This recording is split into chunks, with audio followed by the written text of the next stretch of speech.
let's finally get this engine back together. As you guys just saw in the last video, we just got done wrapping up, gapping all the piston rings for the M52 TU, and now we're gonna start finally putting this thing back together. So as you saw in the last video when I inspected the crankshaft bearings, as well as the rod bearings itself, I left these two loose, the ones that the crank got pulled out, because these are torque to yield bolts. So I bought the crankshaft bolts that I needed to replace, just two of them. These alone cost me $30, just 2 bolts, BMW, what the hell. We're gonna put these 2 bolts in, finalize the crankshaft, and then all will be good. So let's get to it.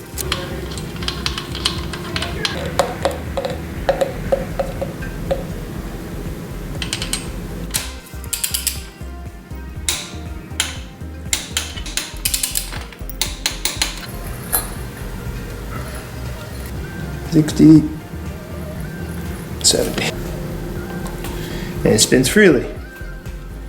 That's what we want. Beautiful. Okay. So looking at our document from Molly, we have our top compression ring, second compression ring, our bottom oil ring, and then our top oil ring.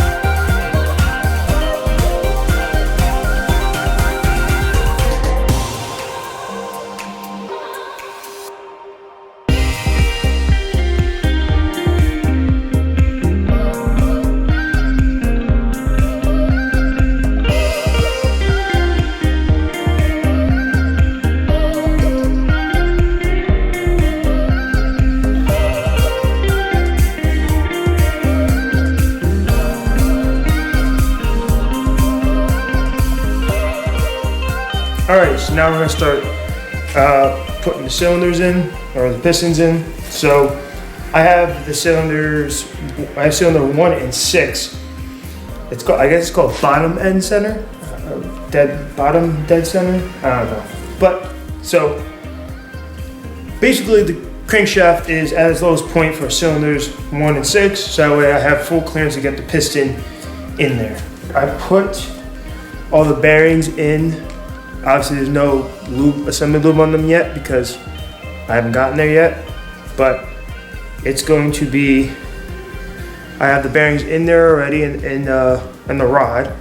So then all I'm doing is just putting the piston compressor tool on the piston itself. Let me open this up a little more. Make sure all the pistons are in the right orientation. Top ring, yep. Okay, so now everything's fully compressed.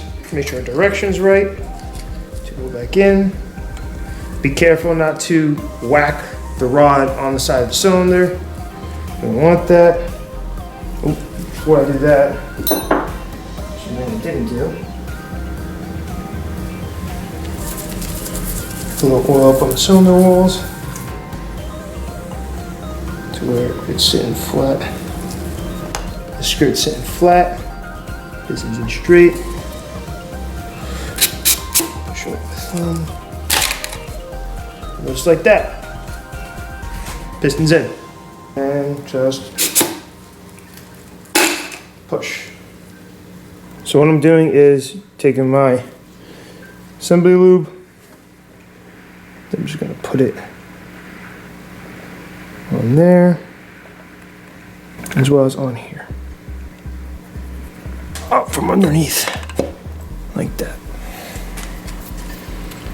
And this cap goes on, just like that. We'll put some oil on these.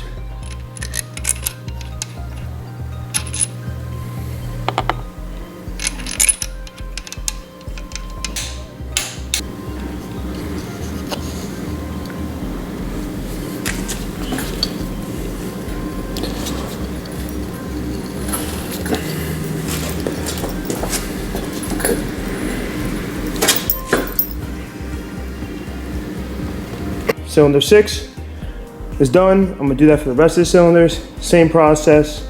Yeah, and then you can start throwing a lot of the bottom end back together.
Oh, beautifully it spins.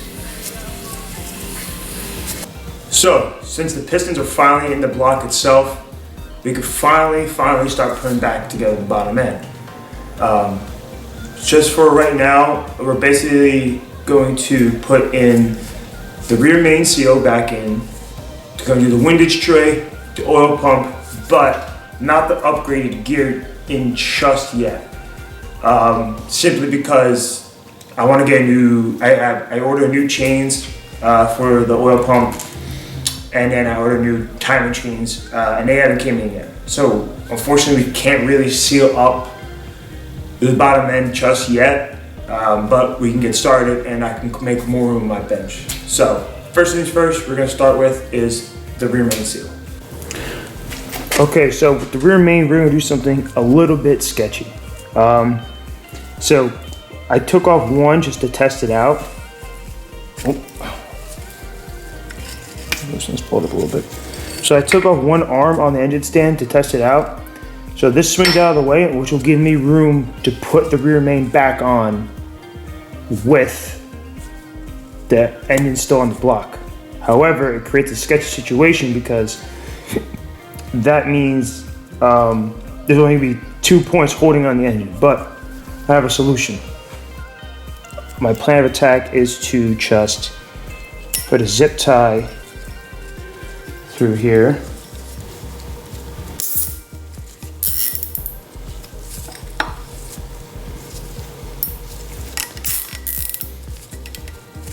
Put those 2 zip ties through the bolt hole and through the arm, so that way there's some support on the arm. I don't think this engine's gonna be strong enough to break 2 zip ties. It could be, but we're just gonna have to move very fast through this. Okay, so I got the rear main all nice and flush. What you wanna do is basically just get it flush with this outer lip. And then, yeah, now we can install it. So I pull off the bolt for the engine stand. Again, this is very, very sketchy, but this will come out.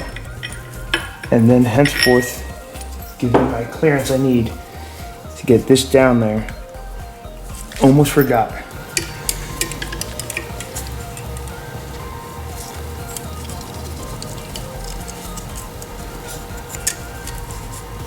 Now we can slip this on. Almost forgot. Do not forget that little gasket that goes behind the rear main. That almost just happened. Luckily I caught myself. There we go. There we go. Rear main's in. Now, after we get it all bolted in and everything, it's recommended that you wait 4 hours before you start the car. Let this ring settle into the crankshaft and everything. We got a little more than 4 hours. So, all right. Now that everything is torqued, the whole rear main is good to go.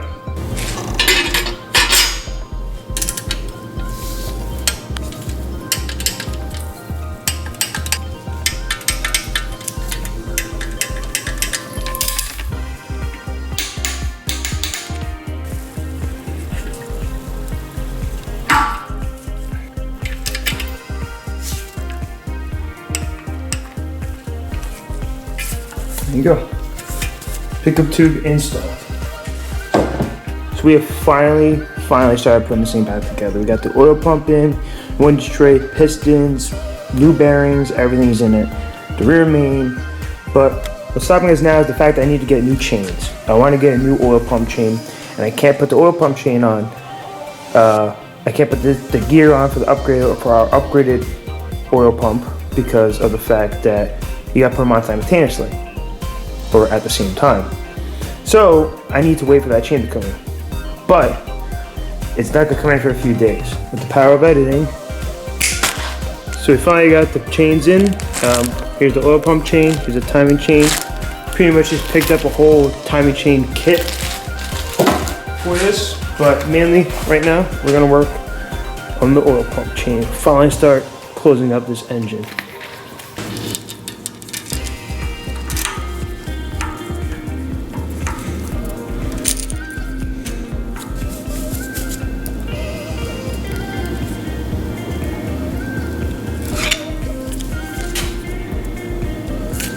So in the last video, I put everything together without putting Loctite on. Obviously I left that in the comments. Now, since we're finally installing it, I put a little Loctite on it. And remember, it is reverse threads. You just go through the hole right there.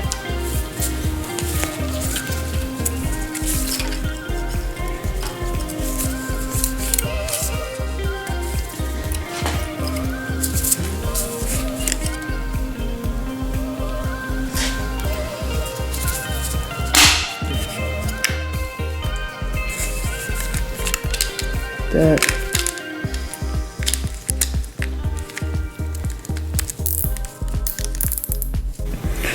Alright, so now we finally get the front timing cover on. As you can see, I zip tied the chain out of the way, so that way it's up and tight against the sprocket, so it's not going to drop down. But also a trick I learned off of Jamie's garage is zip tying the gaskets to the timing cover itself. Makes it a lot easier because obviously the gasket wants to move around and everything. You can't trust the dials or dowels on here. So yeah, so what we're going to do is just push it on, and then we're going to thread in some of the bolts, and we're going to cut the zip ties, and that way everything is on square.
We can finally put the oil pan on now.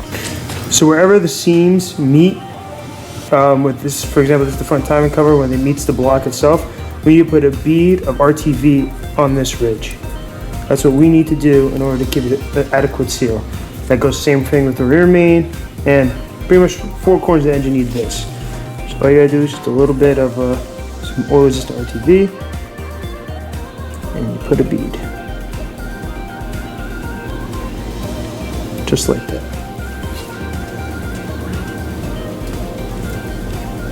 One last shot of the freshly cleaned oil pan before we never see it again.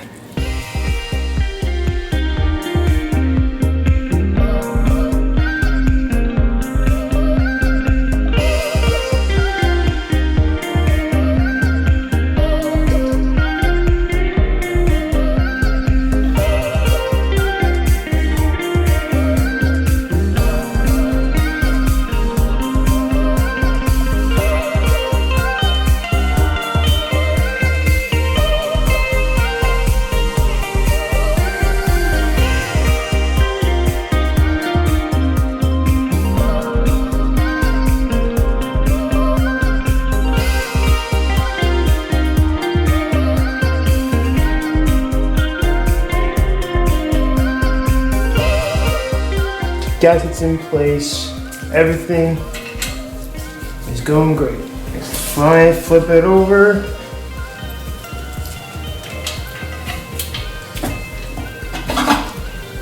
Just like that.